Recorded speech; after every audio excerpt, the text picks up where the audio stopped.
একদা পাইন স্ট্রিটে বাস করত এক অদ্ভুত রঙিন টিয়া। সে যা শুনত হুবহু তাই পুনরাবৃত্তি করত। প্রথম দিকে প্রতিবেশীরা টিয়াটি মজাদার কণ্ঠস্বর শুনে খুব হাসত। তারা এটিকে একরকম মনোরঞ্জন হিসেবেই নিত। টিয়াটি ছিল তাদের সকাল সন্ধ্যার সঙ্গী।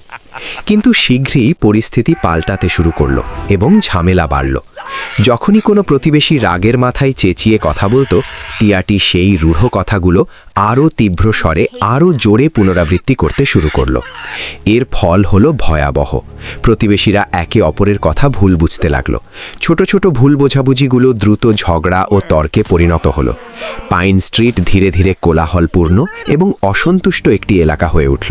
বাতাসে কেবল উত্তেজনা আর তিক্ততা। একদিন একটি ছোট্ট মেয়ে টিয়াটিকে খুব মনোযোগ দিয়ে লক্ষ্য করল। মেয়েটি দেখল টিয়াটিকে দেখে দুষ্টু মনে হচ্ছে না, বরং সে যেন নিজেও দ্বিধাগ্রস্ত। তার চোখে কোনো বিদ্বেষ ছিল না, সে শুধু অনুকরণ করছিল। মেয়েটি তখনই সিদ্ধান্ত নিল যে সে টিয়াটিকে ভদ্র ও মৃদু কথা শেখাবে। প্রতিদিন মেয়েটি টিয়াটির খাঁচার কাছে বসত এবং অত্যন্ত শান্ত ও সদয় ভাষায় কথা বলত। দিন পেরিয়ে যেতে লাগলো এবং মেয়েটির ধৈর্য হারালো না।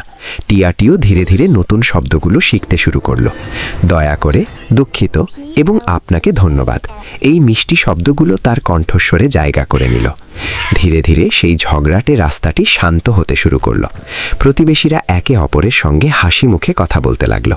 ঝগড়া অনেক কমে গেল। টিয়াটি এবার প্রশংসা এবং বন্ধুত্বপূর্ণ শুভেচ্ছা পুনরাবৃত্তি করতে শুরু করলো। শিশুরা কান্নার বদলে আনন্দের সঙ্গে হাসতে শুরু করলো। পাইন স্ট্রিটে আবার উষ্ণতা ফিরে এলো।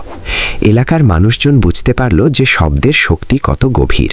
শব্দ হয় আঘাত করতে পারে অথবা নিরাময় করতে পারে।